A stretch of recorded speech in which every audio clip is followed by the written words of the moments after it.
चलिए सबसे पहले बात करते हैं उस खबर की जो पिछले 5 दिनों से लगातार हम आप तक लेकर आ रहे हैं। वो खबर जो हम मध्य प्रदेश के एक रसूखदार कांग्रेस के एमएलए के बेटे पर जो रेप का आरोप लगा है उसके बारे में लगातार आपसे बात कर रहे हैं, आपके सामने उस खबर को रख रहे हैं और सवाल भी उठा रहे हैं कि रेप के आरोपी विधायक के जो पुत्र हैं पिछले 6 महीने से कहां गायब है। कांग्रेस विधायक से बात नहीं, उनसे कुछ बताते नहीं बन रहा कि उनका बेटा कहां है। मध्य प्रदेश में बीजेपी की सरकार है, शिवराज सिंह चौहान की सरकार है, उनसे अभी तक जवाब देते नहीं बन रहा कि करण मोरवाल आखिर फरार कैसे हो गया। अब जब तक इंसाफ नहीं मिलता हम ये सवाल पूछते रहेंगे, क्योंकि ये हमारी नैतिक जिम्मेदारी भी है। कानून कम से कम अपना काम पूरी तरीके से करे, इस पर दबाव बनाना मीडिया का बिल्कुल जिम्मेदारी बनती है। लेकिन इस बीच आज उत्तर प्रदेश की सियासत में ये जो रेप का पूरा मामला है ये खूब गूंजा। लखनऊ में आज प्रियंका गांधी ने प्रेस कॉन्फ्रेंस की। इस प्रेस कॉन्फ्रेंस के लिए कांग्रेस ने जो लाइन चुनी है वो था, लड़की हूं, लड़ सकती हूं।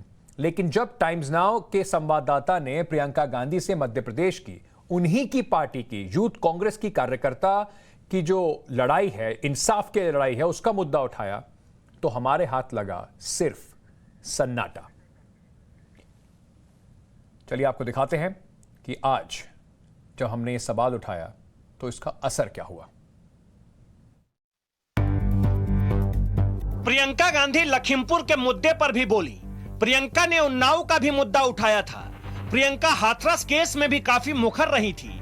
महिलाओं का मुद्दा तो वो उठाती ही रहती हैं, लेकिन प्रियंका गांधी महिलाओं से ही संबंधित टाइम्स नाउ नवभारत के रिपोर्टर आमिर हक के एक सवाल पर चुप हो गई।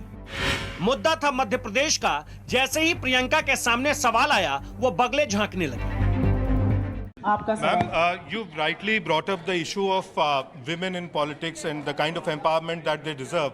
I wanted to ask you about a case from Madhya Pradesh, wherein Karan Morwal, who's the son of Congress MLA from Ujjain, he's been accused of rape and he's been absconding for the last 6 months. I'm sorry, but we are This is about women empowerment, Supriya ji.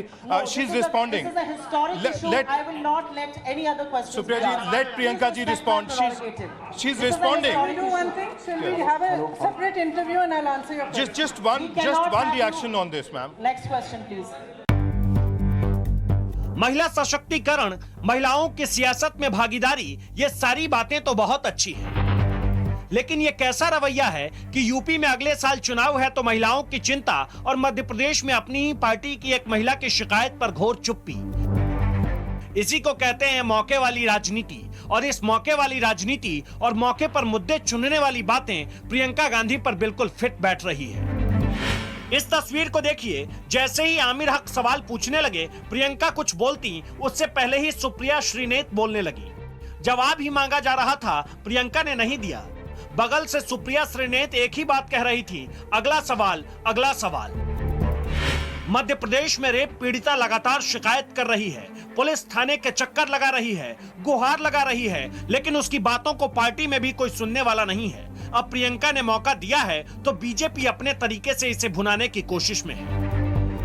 हालांकि इन सारी बातों के बाद सवाल सिर्फ एक rape पीड़िता की नहीं है। सवाल है कि जब कांग्रेस अपनी ही पार्टी की एक पीड़िता की आवाज नहीं सुन रही है तो किस भरोसे के साथ यूपी की महिलाओं को सशक्त करने और उनकी भागीदारी को सुनिश्चित करने की बात कह रही है। लखनऊ से आमिर हक के साथ bureau report, times now Navbharat. अब बहुत सारे दर्शक कहेंगे कि आपने राजनीति इसमें भी लेकर आ गए, लेकिन हमारे लिए ये राजनीति की बात नहीं। हम दोनों पहलू दिखाएंगे, इन्वेस्टिगेशन की बात भी करेंगे। मध्य प्रदेश की सरकार से लगातार सवाल पूछ रहे हैं, कांग्रेस पार्टी से हम इस पर लगातार सवाल पूछ रहे हैं, उसकी बात भी करेंगे। लेकिन जरूरी यह भी है कि जब इतने पावरफुल नेता प्रियंका गांधी जब खुद ये बात कहती हैं कि वो बड़ी अच्छी पहल करके ये बात कहती हैं कि 40% उनको रिजर्वेशन देंगी, तो क्या अपनी ही पार्टी के लोगों की बात उनको नहीं सुननी चाहिए?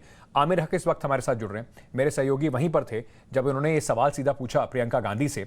आमिर, कुछ लोगों ने बाद में आपको चुप कराने की कोशिश भी करी, आपको वहां से बाहर ले जाने की कोशिश करी। ये कोई टारगेट नहीं है, ये सिर्फ इस बात को अहमियत याद दिलाने की बात है कि अगर आप महिलाओं के लिए खड़ी होती हैं तो उसके लिए सिर्फ चुनाव या जिस प्रदेश में आपको सरकार बनाना है वो मुद्दा नहीं हो सकता। सभी महिलाओं के लिए प्रियंका गांधी जैसी सशक्त महिलाओं को खड़ा होना पड़ेगा।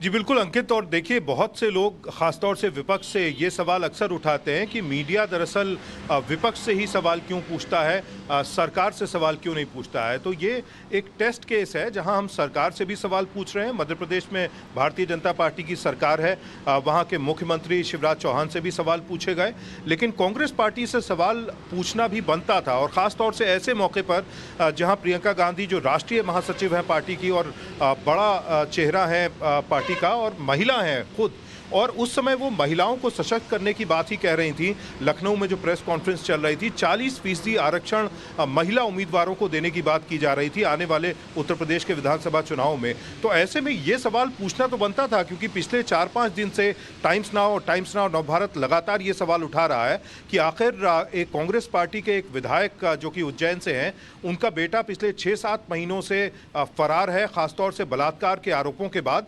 और देखने वाली बात ये भी और बेहद अहम बात यह है कि जिस महिला ने बलात्कार का आरोप लगाया है, दरअसल वो खुद एक पदाधिकारी है यूथ कांग्रेस में। तो ऐसे में उस सवाल का जवाब देना बनता था, लेकिन बेहद मायूसी हुई कि प्रियंका गांधी वाड्रा वहां पर रहते हुए भी उन्होंने सवाल का जवाब नहीं दिया, बहानेबाजी की, साफ तौर पर कहा कि आप ये प्रेस कॉन्फ्रेंस हो जाने दीजिए, उसके बाद हम इन सवालों का जवाब देंगे। लेकिन उसके बाद तमाम कांग्रेस के और नेताओं से हमारी बात हुई, सलमान खुर्शीद से बात हुई, प्रमोद तिवारी से बात हुई, प्रमोद कृष्णम से बात हुई, जिन्होंने दबे लफ्जों में स्वीकारा कि ये गलत है और इसकी जवाबदेही उनकी पार्टी पर बनती है।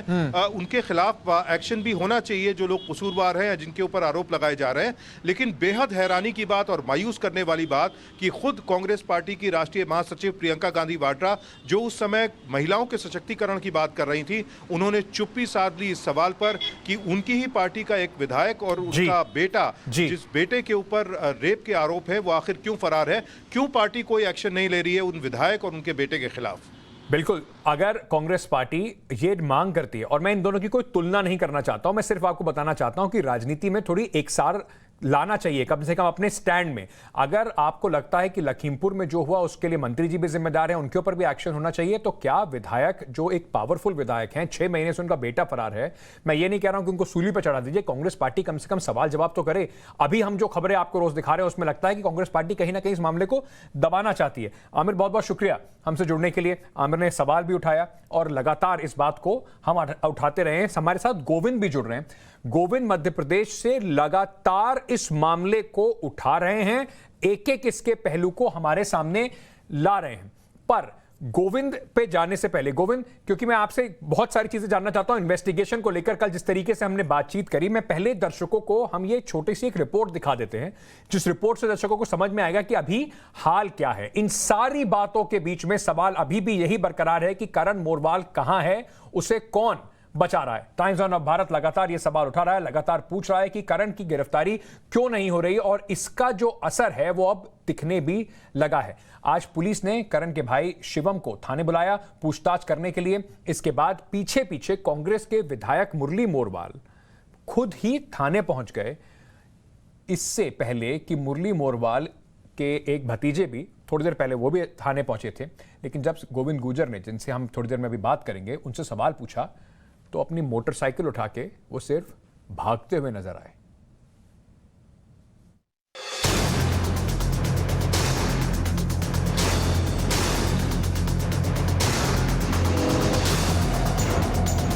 कुल 260 दिन, जी इसे महीने में बदल देंगे तो ये 7वां महीना चल रहा है, लेकिन करण मोरवाल कहां है ये किसी को नहीं मालूम। इस 7 महीने में कितना कुछ बदल गया, नर्मदा और शिप्रा नदी में कितना पानी बह गया, गर्मी के महीने से अब ठंड का महीना आ गया, लेकिन करण मोरवाल गिरफ्तार नहीं हो पाया। इसी को कहते हैं विधायक के बेटे की हनक। एक अकेला करण मोरवाल कानून व्यवस्था को ठेंगा दिखाए घूम रहा है। ना तो उसे कोर्ट की फिक्र है, ना ही उस पोस्टर का जो पुलिस उसकी तलाश में हर दिन जगह जगह चिपका रही है। अब टाइम्स नाउ नवभारत हर रोज सवाल पूछ रहा है, रेप का आरोपी करण कब गिरफ्तार होगा? करण मोरवाल को कौन बचा रहा है? क्या करण के विधायक पिता से पुलिस डरती है? क्या एमपी में रेप का आरोपी खुलेआम घूमता है?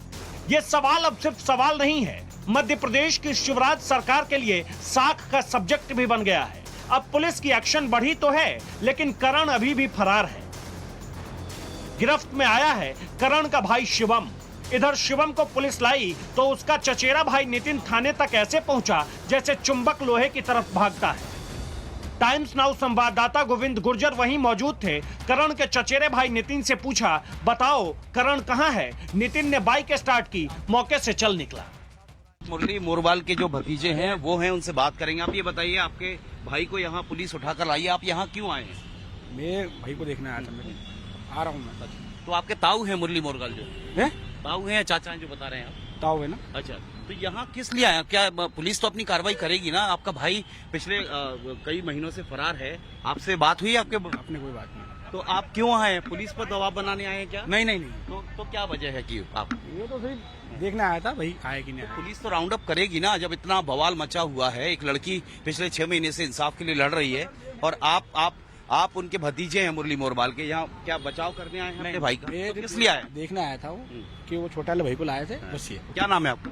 नितिन। नितिन। तो नितिन, अब ये बताओ कि आपको नहीं लगता कि लड़की के साथ इंसाफ हो रहा है और आपको खुद भी पहल करनी चाहिए, भाई से संपर्क? उस बारे में मुझे कुछ मालूम नहीं अभी। आपके भाई से आप संपर्क नहीं करना चाहेंगे? कुछ नहीं मालूम मुझे। तो बोलना चाहिए ना आपको अपने भाई से कि आपने जो कुछ किया नहीं मालूम है। लेकिन अब आप क्यों जा रहे हैं? आप तो मतलब ये मीडिया से सर के जाओ हाँ। तो मैं जा रहा हूँ। तो आपको पता है ये मानते हैं कि अन्याय हुआ लड़की के साथ? मुझे कुछ नहीं मालूम उसके बारे में। कैसे नहीं मालूम आपको? फिर आप भाई को छोड़ने के लिए आए हैं? जांच की आंच जब तेज होती है तो गाड़ी की स्पीड ऐसे ही बढ़ जाती है। बात यहीं तक होती तो भी ठीक था। विधायक जी को बेटे की चिंता सताई तो खुद भी थाने पहुंच गए। इसी को कहते हैं फिक्र। एक बेटा फरार है तो कोई चिंता ही नहीं, दूसरे को पुलिस ने पूछताछ के लिए बुलाया तो चिंता सताने लगी। इधर साख और सियासत दोनों लिहाज से बीजेपी के लिए भी दिक्कतें बढ़ रही है, क्योंकि प्रदेश में सरकार बीजेपी की ही है और आरोपी कांग्रेस विधायक का बेटा है। हालांकि राज्य के गृह मंत्री ने टाइम्स नाउ नवभारत पर बोलते हुए कहा था कि करण गिरफ्तार भी होगा और जल्द गिरफ्तार होगा। कोई अड़चन नहीं, लगातार प्रयास कर रहे हैं। चूंकि बीच बीच में न्यायालय के अलग अलग प्रकार के निर्देश आ जाते थे, इसलिए व्यवधान आता था। लेकिन अब कोई वो नहीं है, गिरफ्तारी ही करेंगे उनकी। हाँ, दिवाली के पहले कर लेंगे मुझे लगता है। करण मोरवाल की पहुंच तो देखिए, राज्य के गृह मंत्री भी प्रयास में ही जुटे हैं, लेकिन पुलिस उसके पास तक पहुंच भी नहीं रही है। अब दिवाली तक उसकी गिरफ्तारी का भरोसा दिया जा रहा है। देखना यही है कि करण की गिरफ्तारी दिवाली से पहले हो पाती है या फिर करण ऐसे ही फरार चलता रहेगा। भोपाल से गोविंद गुर्जर के साथ bureau report, times now Navbharat. कल ही आपको मिलवाया था नरोत्तम मिश्रा से, जो हाँ ना में इस बात का ठीक से जवाब भी नहीं दे पा रहे थे कि कब होगी गिरफ्तारी। अब ऐसा कैसे हो सकता है कि ये पार्टियां एक दूसरे को, महिलाओं को लेकर छीटाकशी जरूर करती रहती हैं, पर एक विधायक का बेटा जहां पर भाजपा की सरकार हो, वो 6 महीने तक बाहर रहे। अब क्यों ना मान लिया जाए कि राजनीति में दोनों का कुछ ना कुछ घालमेल है। मेरे सहयोगी गोविंद हमारे साथ जुड़ रहे हैं। गोविंद, आज सारा दिन आपका थाने के बाहर गुजरा, जहां पर मोरवाल परिवार के बहुत सारे लोग पहुंचे और लगातार जो हमने सवाल पूछे तो नरोत्तम मिश्रा कल तक ये कह रहे थे सम्मानित व्यक्ति हैं, थोड़ा समय लगेगा। कम से कम आज कुछ पहल दिखाई पड़ रही है। क्या क्या हुआ आज? देखिए, आज तो ठीक है, लेकिन आप इस चीज़ को देख रहे होंगे कि पिछले 5-6 महीने में जो नहीं हुआ वो पिछले 5-6 दिनों में हो रहा है। पुलिस की सक्रियता बढ़ी है और तमाम तरह से जो बदलाव आए हैं, इनाम की राशि बढ़ाई गई है, पुलिस जगह जगह छापेमारी कर रही है।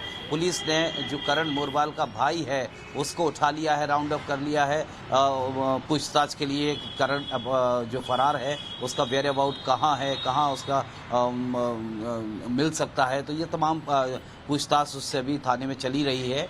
और पहली बार ये दबाव देखा गया है कि खुद थाने में चलकर जनप्रतिनिधि को भी आना पड़ा। हालांकि हैंकड़ी उनकी लगातार बरकरार है। आज हमने उनसे थाने में पूछा कि आपने वादा किया था टाइम्स नाउ नवभारत से कि जल्दी अपने बेटे को पेश करेंगे, आप बताइए ना कब करेंगे। तो आज वो बोलते रहे कि मुझे अभी कुछ नहीं बोलना है, कुछ नहीं बोलना है। तो अभी कुछ ना कुछ तो पक रहा है। एक्चुअली ये प्रेस्टीज के लिए सवाल भी बन चुका है कांग्रेस पार्टी के लिए, कांग्रेस पार्टी के उन तमाम ब्रास लीडर्स के लिए जो मध्य प्रदेश से जुड़े हुए हैं, जिनकी जो इमेज है उसको बट्टा लगा है इस पूरे मामले को लेकर। ऑडियो टेप में जिस तरह से नाम एक्सपोज हुए हैं बड़े बड़े नेताओं के, पूर्व मुख्यमंत्रियों के जो कांग्रेस पार्टी से जुड़े हुए हैं, जो आरोपी के साथ खड़े हैं, तो ये तमाम चीजें हैं। लेकिन ये बताइए कि अभी विधायक जी अभी भी वहीं पर हैं क्या? थाने में ही हैं या वो चले गए घर वापस? उनका बेटा भी थाने में है या वापस चले गए? देखिए, दोपहर में विधायक सिर्फ इसी सेटिंग के लिए आए थे कि उनके बेटे को वो निकाल लें किसी तरह से, जिसको यहाँ लाए गए हैं। लेकिन मीडिया का दबाव भी है पुलिस पर, और दबाव अब ऊपर से भी है, क्योंकि टाइम्स नाउ नवभारत जिस तरह से कैंपेन के तौर पे इस स्टोरी को चला रहा है, तो बड़े बड़े निर्देश बड़े बड़े लोगों से और बड़ी बड़ी जगहों से अब पुलिस को मिल चुके हैं। ऐसे में आसान नहीं होगा पुलिस के लिए कोई भी लूप होल्स दिखाना, और यही वजह है कि अभी भी पूछताछ के लिए पूछताछ चल रही है, और उसको हिरासत में ले रखा है पुलिस ने। अभी तक तो नहीं छोड़ा एज ऑफ नाउ जो पुलिस थाना है, महिला पुलिस थाना। लेकिन जो विधायक साहब हैं वो अपना मीटिंग करके और उसके बाद जो उनके बीच क्या बात हुई वो पुलिस को भरोसा देकर गए। लेकिन गोविंद, सेटिंग ऐसा लगता है कि कांग्रेस की नहीं, भारतीय जनता पार्टी से भी कुछ सेटिंग चल रही है। 6 महीने लग गए। अभी कल नरोत्तम मिश्रा कह रहे थे कि वो शायद नेपाल में कहीं ट्रैक हो रहे हैं। शुरुआत में वो कह रहे थे कि कोर्ट के अलग अलग, अरे कोर्ट ने कहीं पर भी गिरफ्तारी पर ना तो रोक लगाई, ना उनके परिवार से पूछताछ पर रोक लगाई। तो ऐसा क्यों लग रहा है कि अभी सब कुछ जो भी हो रहा है वो दबाव में इसलिए हो रहा है कि थोड़ा समय निकल जाए, मतलब सिर्फ खाना पूर्ति चल रही है? देखिए, आज जो सक्रियता है, अगर पहले बढ़ती गई होती तो ये नौबत ही नहीं आती। अब चूंकि क्या है कि सवाल करने जब पदाधिकारियों से जाते हैं तो उन्हें कुछ ना कुछ जवाब तो देने ही है। लेकिन गृह मंत्री का ये बोलना कि हम टाइम्स नाउ नवभारत के कैमरे पर लाइव बोलना कि इस महीने के अंत तक हम करण मोरवाल को गिरफ्तार कर लेंगे या उसको हाजिर होना ही पड़ेगा, तो हमें भी थोड़ा इंतजार करना होगा और उम्मीद रखनी होगी कि हाँ, टाइम्स नाउ नवभारत की जो मुहिम है वो आज नहीं तो कल इसी महीने रंग लाएगी, और ये जो रेपिस्ट वीवीआईपी आरोपी है वो जल्द ही अपने आप को हाजिर करेगा या गिरफ्तारी। देखिए, मैं एक बात स्पष्ट कर देता हूं अपने दर्शकों के लिए, हमारा कोई एजेंडा नहीं कि आप किसी को पकड़ लीजिए और हम टाइमलाइन देंगे। हमारा काम नहीं है टाइमलाइन देना, पर हमारा काम इस बात को जरूर बार बार रखना है कि क्यों ऐसे लूप होल हैं, क्यों इतनी ढिलाई बढ़ती जा रही है कि वहां पर पुलिस हाथ पे हाथ धर के बैठी हुई है। अब ये जो वहां के होम मिनिस्टर हैं नरोत्तम मिश्रा, उन्होंने ये टाइमलाइन दी है, दिवाली से पहले पहले उनको पकड़ लिया जाएगा। हम इस पर पैनी नजर रखेंगे। हमारा काम सिर्फ यह है कि पुलिस अपना काम ठीक से करे, बाद में कोर्ट डिसाइड करे कि इस केस में क्या करना है। बहुत बहुत शुक्रिया गोविंद हमसे जुड़ने के लिए और हमें आज की पूरी इस पर तफसील से बताने के लिए। अब क्योंकि मैंने बात उत्तर प्रदेश की राजनीति से शुरू करी थी, तो थोड़ा सा आपको राजनीति के बारे में बता भी देता हूं कि उत्तर प्रदेश में विधानसभा चुनाव से पहले हर पार्टी अपने अपने हिसाब से गुणागणित कर रही है।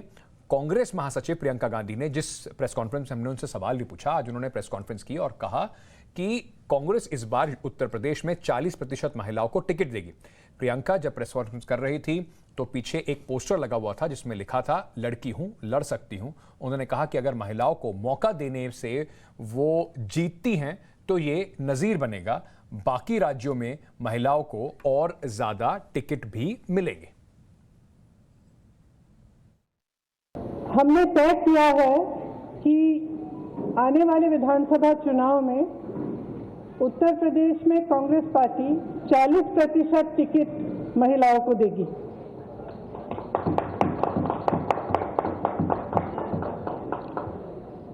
हमारी प्रतिज्ञा है कि महिलाएं उत्तर प्रदेश की राजनीति में पूरी तरह से भागीदार होंगी। अच्छी पहल है। बार बार कोशिश यही बात होती है कि महिलाओं को और राजनीति में आना चाहिए, उनको और राजनीति में जगह मिलनी चाहिए। इस पहल से और राजनीतिक पार्टियों पर बड़ी दबाव पड़ेगा, लेकिन मैं आपको थोड़ा समझाना चाहता हूं कि क्यों इसकी जरूरत भी थी। 2017 का विधानसभा चुनाव उत्तर प्रदेश का, उसकी थोड़ी सी बात कर लेते हैं। कुल मिला के अगर आप देखें तो पार्टी वाइज जो ब्रेकअप है, बीजेपी में 37 महिला विधायक हैं, अपना दल में 1, कांग्रेस में 2, बीएसपी में 2, एसपी में 1। ये जो है ब्रेकअप है कि किस पार्टी में कितनी महिला विधायक इस बार हैं। अब उत्तर प्रदेश में अगर स्ट्राइक रेट की बात करूं तो 2017 विधानसभा चुनाव में उम्मीदवार कितने उम्मीदवार जीते और उसकी प्रतिशत क्या रही, पुरुष कितने जीते, महिलाएं कितनी जीती। तो कुल मिलाकर जो पुरुष कैंडिडेट थे उनकी संख्या थी 4370। इसमें से 356 पुरुष जीते, यानी कि उनका स्ट्राइक रेट रहा 8%। महिलाओं की अगर बात करें तो 482 महिला कैंडिडेट खड़े करी गई, उनमें से 42 महिला कैंडिडेट जीते, उसमें जो स्ट्राइक रेट था वो 9% था। तो ये जो बार बार बात बताई जाती है कि महिलाओं में विनेबिलिटी फैक्टर नहीं है, ये कम से कम उत्तर प्रदेश में दिखता नहीं है। तो और ज्यादा से ज्यादा महिलाओं को, कैंडिडेट्स को आगे जरूर लाना चाहिए। अब किस पार्टी ने कितनी महिला उम्मीदवारों को मैदान में उतारा, इससे थोड़ा सा आपको समझ में आएगा। भारतीय जनता पार्टी ने 13%, कांग्रेस ने 11%, लेकिन इसमें एक पेच यह है कि ज्यादा सीटों पर कांग्रेस ने, जो बीजेपी है वो लड़ी, और कांग्रेस कम सीटों पर चुनाव लड़ा। समाजवादी पार्टी ने 10% और बीएसपी ने, जो कि मायावती खुद उस पार्टी सुप्रीमो है, उन्होंने 5% महिलाओं को इस पिछली बार चुनाव में उतारा था। अब मैं सीधे थोड़ा सा समझने के लिए कि इसका कुछ राजनीतिक इंपैक्ट होगा भी या नहीं, सीधे शरद प्रधान साहब के पास ले चलता हूं। बहुत वरिष्ठ पत्रकार हैं, राजनीतिक विशेषज्ञ हैं। शरद जी, बहुत बहुत शुक्रिया हमसे जुड़ने के लिए। मैं आपसे ये जानना चाहता था कि ये जो आज अनाउंसमेंट हुआ है, इसका कुछ राजनीतिक असर दिखाई पड़ेगा? लोग कहेंगे कि दो पुरुष बैठ के बात कर रहे हैं महिलाओं के इशू पे, लेकिन आपसे बढ़िया कोई शायद राजनीति समझता नहीं है। इस वजह से मैंने सोचा कि आप ही बता पाएंगे ढंग से। नहीं, ऐसा है अंकित कि ये जो चीजें हैं, जब इलेक्शन में कोई एक सिंगल फैक्टर इतना मैटर नहीं करता है पॉलिटिक्स में, कि ये ठीक है, ये कंट्रीब्यूट करेंगे, कई चीजें जो हैं मिल करके जब जुड़ जाती हैं तब फर्क पड़ता है। और वही शायद प्रियंका गांधी ने ये जो छोड़ा, ये एज अ पॉलिटिकल मूव बहुत स्मार्ट मूव है, क्योंकि सब लोग बैकफुट पे आ गए हैं, सबके समझ में नहीं आ रहा है। अब कोई करता भी है तो वो लगेगा कि इनको कॉपी कर रहे हैं। प्रियंका की ट्रेजेडी ये है कि प्रियंका के पास ग्राउंड पे पार्टी नहीं है, पार्टी ऑर्गेनाइजेशन नहीं है। तो लेकिन इन सब चीजों को करके वो अपना ऑर्गेनाइजेशन भी बिल्ड कर रही है। अब हालांकि वक्त बहुत कम है, और जिस तरीके के काम उसने हाल में करे हैं, उससे ये कुछ बैठ गया है कि कांग्रेस वापस पटरी पे उतरती दिख रही है। पटरी पे उतरने का मतलब ये नहीं कि पावर में आ जाएगी, मतलब ये है, ये बहुत बड़ी बात है कांग्रेस के लिए, क्योंकि जो 32 साल से बाहर है पावर के, और कोई जिसकी कोई पुरसा हाल नहीं है, कोई पूछने वाला नहीं है, उसमें अगर इतनी भी जान फूंक दे तरह तरह के तरीकों से, जिस तरह से लखीमपुर के मामले में प्रियंका ने किया, वो एक बड़ा इंपॉर्टेंट फैक्टर रहा। उसके बाद जो जिस तरीके से आप देखिए, छोटा सा इशू था कि वो जहां पे जेल में, उनको जेल क्या मतलब गेस्ट हाउस को जेल कन्वर्ट कर दिया, तो वहां झाड़ू लगाने लगी। तो उसको, उस इशू को नॉर्मली कोई किसी ने, अगर वो, मुझे नहीं लगता कि फोटो ऑप्टिक्स था उसके, उनको ये तो नहीं पता था ना कि इसमें योगी आदित्यनाथ किस तरह रिएक्ट करेंगे। योगी आदित्यनाथ ने कह दिया कि ये इसी लायक है, झाड़ू लगाने के अलावा और कुछ कर नहीं सकती। अब उसका जो रिएक्शन दिया प्रियंका ने, वो एक बिल्कुल लाइक अ मैच्योर्ड पॉलिटिशियन दिया, किसी ने उम्मीद नहीं करी थी। हमने भी नहीं सोचा था कि प्रियंका, उसने खट से पकड़ लिया उस बात को कि साहब ये तो इससे जाहिर होता है कि दलित, इनकी एंटी दलित मेंटालिटी है। और फिर दूसरे रोज पहुंच गई वो लखनऊ के वाल्मीकि मंदिर में जाके झाड़ू लगाने लगी। वहां मोहल्ले वाले इतने इंप्रेस्ड हैं। आज कोई शो मैं देख रहा था, न्यूज शो, जिसमें वहां के लोग कहते हैं कि साहब ये काम तो आज तक किसी ने किया ही नहीं, हम लोग तो। पर शरद, जैसे आपने कहा कि सबसे बड़ी दिक्कत जो कांग्रेस पार्टी के लिए है वो है कि जमीन पर उनकी ऑर्गेनाइजेशन जो है उत्तर प्रदेश में बहुत कमजोर हो गई है। मैं दूसरा एक सवाल आपसे जानना चाहता था कि प्रियंका गांधी अभी तक बच रही हैं ये बात कहने में या स्वीकारने में कि क्या वो खुद चुनाव लड़ेंगी और क्या वो सीएम फेस होंगी। अगर वो महिलाओं के बारे में बात करें और उसे लीड करें, तो आपको लगता है इसका इंपैक्ट ज्यादा पड़ेगा? ऑर्गेनाइजेशन नहीं है तो मेरा ख्याल वो ये अगेन एक मैच्योर्ड एक्ट है कि वो बता नहीं रही है, और मुझे नहीं लगता कि डिस्क्लोज करेंगे भी ये बात। ये इसको सस्पेंस ही रखेंगे, क्योंकि कोई भी पॉलिटिकली इंटेलिजेंट आदमी जो मालूम है उसे कि अगर हम कमजोर हैं ग्राउंड पे, तो क्यों बोलेगा कि हम जाके लड़ने जा रहे हैं। ये तो शी विल लीव इट गेसिंग, लोग अपना गेस करते रहे, हम और आप गेस वर्क करते रहेंगे उसमें। तो मुझे नहीं लगता है कि वो ये बोलना जो है उनके लिए, वो अपने आप को ट्रैप पे थोड़ी ना फंसाएगी, और ये सेंसिबल बात है। मतलब आप उस नजरिए से देखिए ना कि जी शरद जी, एक छोटा सवाल मैं पूछना चाहता था कि क्या बाकी पॉलिटिकल पार्टीज पे भी कुछ आप असर देखते हैं इस मूव का? मतलब वो इस बार प्रेशर में आएंगी कि और महिलाओं को टिकट दिया जाए? कुछ गणित है थोड़ा चेंज होता दिखता है क्या आपको? जिस तरह के रिएक्शंस हैं, चाहे मायावती का हो, चाहे समाजवादी पार्टी या बीजेपी के जिस तरह के रिएक्शंस आ रहे हैं, उससे लग रहा है कि लोग जरा रैटल हो गए, और इनका पर्पस सब हो जाता है इससे।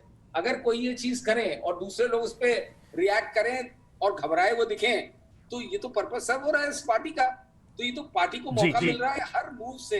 ऐसा लग रहा है कि वाकई में ये किसी को उम्मीद नहीं थी। बहुत बहुत शुक्रिया शरद जी। थैंक यू सो मच हमसे जुड़ने के लिए शरद जी, क्योंकि शरद जी थोड़ा सा समझते हैं वहां पर किस तरीके से जो अरिथमेटिक बन रही है, तो इसलिए वजह से लगा कि उनसे बात करके समझें कि इस मूव का कोई असर होने वाला भी है या नहीं।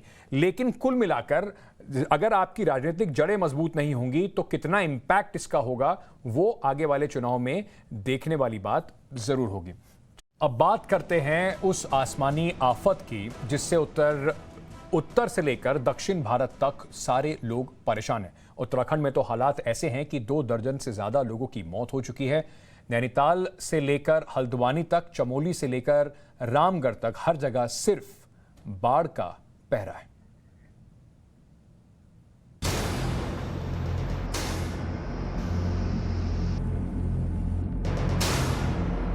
कुदरत ने कहर बरपाया है,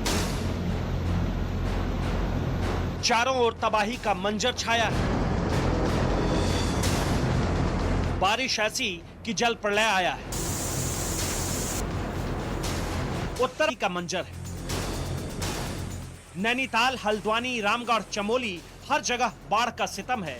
एक एक करके सिलसिलेवार तरीके से आपको तस्वीरें दिखाते हैं। वो इन तस्वीरों से साफ समझ में आ रहा है। बादल फटने की वजह से एक मकान ढह गया। इस मकान में मौजूद 9 लोगों की मौत हो गई, जबकि एक की हालत गंभीर है। बादल फटने की वजह से भारी नुकसान हुआ है। रेस्क्यू टीम मौके पर पहुंच गई है और फंसे हुए लोगों को बचाने का सिलसिला जारी है। नैनीताल में तो भारी बारिश के बाद सड़कों पर झील बहने लगी है। तस्वीरों में देखिए, गाड़ियां माचिस के डिब्बों की तरह बह रही है। इतना पानी है कि पूरी की पूरी कार ही डूब गई। नैनीताल में झील किनारे तोड़कर बह रही है। आसपास के रिहायशी इलाकों में झील का पानी घुसा हुआ है। लोगों के घरों तक में पानी भर गया है। बारिश की वजह से कोसी नदी का पानी रिजॉर्ट में आ गया। इससे रिजॉर्ट परिसर में खड़ी कार डूब गई है, जबकि रिजॉर्ट में पानी ज्यादा होने से 150 से ज्यादा पर्यटक रिजॉर्ट में फंसे हैं। पर्यटकों को निकालने के लिए रामनगर से रेस्क्यू टीम और एक बस भेजी गई। करीब 20 घंटों से लगातार बारिश ने अक्टूबर में नैनीताल के जलस्तर के सारे रिकॉर्ड तोड़ डाले। नैनीताल में 200 मिलीमीटर से ज्यादा की बारिश दर्ज हो चुकी थी, जिसकी वजह से झील का जलस्तर 12.2 फीट के ऑल टाइम हाई रिकॉर्ड को पार कर गया। झील का पानी ओवरफ्लो होकर मॉल रोड तक पहुंच गया है। नैनीताल के नैन देवी मंदिर का मंजर देखिए, पूरा का पूरा मंदिर परिसर डूब गया। 8 से 10 फीट पानी भर गया है। इंसान को तैरकर बाहर निकलना पड़ रहा है। नैनीताल के कई इलाकों में लैंडस्लाइड की घटनाएं भी हुई है, जिसके बाद क्रेन से रेस्क्यू ऑपरेशन चलाया जा रहा है ताकि रास्तों को खोला जा सके। रामनगर की हालत भी कुछ जुदा नहीं है। पूरे के पूरे इलाके में पानी भरा पड़ा है। घर, होटल, रिजॉर्ट, सड़क, हर तरफ पानी का पहरा है। रुद्रपुर की हालत तो ऐसी है कि यहाँ पूरे के पूरे मोहल्ले में पानी का पहरा है। लोग 8-10 फीट पानी में तैर कर गुजर रहे हैं। उधम सिंह नगर जनपद की ये रुद्रपुर की तस्वीरें हैं और ये इलाका जो है वो खेड़े का बसंती देवी मंदिर का इलाका है। और आप देख सकते हैं कि यहाँ पर गाड़ियाँ डूब चुकी हैं। इसके साथ ही ये सामने स्कूल है, ये राजकीय प्राथमिक विद्यालय है देखिए, और लोग छतों पर बचकर खड़े होकर के अपनी जान बचा रहे हैं। गाड़ियाँ पूरी तरह से डूब चुकी हैं, पूरा इलाका जलमग्न है। मैं अपने सहयोगी से कहूँगा कि मुझे भी दिखाएं, यहाँ अभी इतना पानी है। यहाँ पर बच्चे फंसे हुए हैं, बड़े बूढ़े जवान फंसे हुए हैं। प्रशासन दावे बहुत कर रहा है, लेकिन दावे धरातल पर नहीं दिखाई दे रहे। और हल्द्वानी में भारी बारिश के बीच नदी में एक हाथी फंस गया। नदी के बीच फंसा यह हाथी असहाय महसूस करने लगा। हाथी नदी पार कर देवरामपुर की ओर बढ़ गया था। वन विभाग ने इसे जंगल की ओर धकेला, जिसके बाद रेस्क्यू किया जा सका। प्रधानमंत्री जी, गृह मंत्री जी प्रदेश को लेकर लगातार उनकी संवेदनशीलता यहाँ के लिए बनी हुई है। लगातार उनकी निगरानी में, उनके मार्गदर्शन में उन जो भी स्थिति है उस स्थिति को बताया है कि यहाँ पर इतना सारा नुकसान हो गया है, यहाँ पर लोग फंसे हुए हैं। जगह जगह पर अभी भारी बरसात हो रही है, जल भराव हो गया है, किसानों का भी नुकसान हुआ है। सारी स्थिति से अवगत इस बिन मौसम बरसात से भयंकर आफत आई है। पहले मानसून सीजन में बारिश, तो ये बारिश लगातार लोगों पर कहर बन के गुजर रही है। अब आपको बताते हैं कि एक खबर जिससे मैं अब छोड़े जाता हूं आपको, राजस्थान आपको लिए चलते हैं। यहां पर एक कांग्रेस की महिला विधायक जिनका नाम लिया कि उनके भतीजे को पुलिस ने पकड़ लिया था। अब क्यों पकड़ लिया था, पूरा मामला आप सुनेंगे तो आपकी हंसी नहीं रुकेगी। देख लीजिए जरा। बच्चे सबके पीते हैं, कोई बात नहीं, बच्चे ने थोड़ा बहुत ले लिया।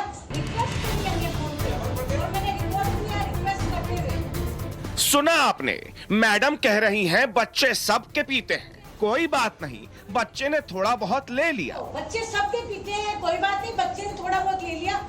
ये तो इनसे बाद में पूछेंगे कि ये आंकड़ा कहां से लेकर आई हैं कि सबके बच्चे पीते हैं। लेकिन सबसे पहले आपको इनकी तारीफ बता दें। अपने रिश्तेदार के शराबी बच्चे को बचाने के लिए थाने की फर्श पर धरना देती ये हैं जोधपुर के शेरगढ़ से कांग्रेस विधायक मीना कंवर। मीना कंवर के जेठ का बेटा सड़क पर शराब पीकर कार चला रहा था, लेकिन यहां पुलिस से एक गलती हो गई। बच्चे के ललाट पर लिखा ही नहीं था कि इनकी चाची विधायक है और पुलिस ने उनका चालान काट दिया। फिर क्या था, चाची को जैसे ही भतीजे की खबर लगी वो सीधे थाने पहुंच गई और पुलिस वालों को अपनी लिखी कानून की किताब की धाराएं गिनवाने लगी, जिसके पहले ही चैप्टर पर लिखा है बच्चे सबके पीते हैं। हमारे बच्चे ने थोड़ी सी जो पी ली है, चोरी तो नहीं की है। बच्चे सबके पीते हैं, कोई बात नहीं, बच्चे ने थोड़ा बहुत ले लिया। शराबी भतीजे को बचाने चाची ही नहीं, चाचा जी भी पहुंचे थे। अरे विधायक पति हैं, लिहाजा धौंस इनकी भी कम नहीं है। भतीजे ने जो कांड किया है, इन्हें इसकी फिक्र नहीं है, बल्कि फिक्र है इस बात की कि श्रीमती जी को किसी ने कुर्सी नहीं दी। आप इंसानियत से बोलो तो क्या कर लेगा? इंसानियत से बोलो। आपको कुर्सी दे रहा, आप नहीं बैठे। सुन रहे हैं, देख रहे हैं, भतीजा ड्रिंक एंड ड्राइव के केस में थाने में बैठा है। उसे समझाने के बजाय पहले तो उसे ठीक ठहरा रहे हैं, ऊपर से पुलिस वालों पर ही धौंस झाड़ रहे। अरे आपकी पत्नी जनता की सेवा के लिए विधायक बनी है, ना कि पुलिस वालों से सेवा लेने के लिए। लेकिन विधायक पति उम्मेद सिंह को थाने में एक कुर्सी की पड़ी।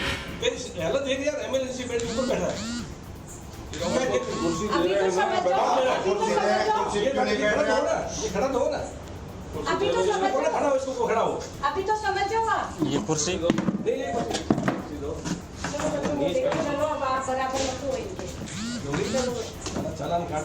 थाने में ये ड्रामा यही नहीं रुका। इसके आगे जो कुछ भी विधायक जी के मुख कमल से बाहर निकला वो बेहद शर्मनाक था। इन सबके बच्चे ऐसे होंगे ना, बच्चे हैं, क्या सब रिक्वेस्ट कर दी हमने, रिक्वेस्ट कर दी आपसे। पहले तो आपने अपने भतीजे का ड्रिंक एंड ड्राइव करना वाजिब ठहरा दिया, इसके बाद वहां खड़े पुलिस वालों के बच्चों पर ही सवाल खड़ा कर दिया। शर्मनाक है, बेहद शर्मनाक। लेकिन लगता है ये शर्म हया बाहर छोड़कर आई थी। मामला 17 अक्टूबर की रात का है। डीसीपी के हस्तक्षेप के बाद मैटर सुलझ गया, लेकिन महिला विधायक और विधायक पति इसके बाद भी अपनी दलील देने के लिए कैमरे के सामने प्रकट हो गए। टेलीफोन पे जो अधिकारी वंशर थे वो बहुत गलत बोले, जो उनको शोभा नहीं देती है।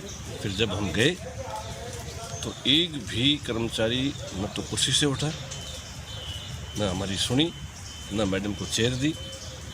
जब हम धरने पे बैठे तो श्रीमान एसपी साहब का हमारे पास में फ़ोन आया, मैंने उस अधिकारियों से बात की। उसके बाद भी जो कर्मचारी वहाँ थे उनके कान पे जूं नहीं रहेंगे।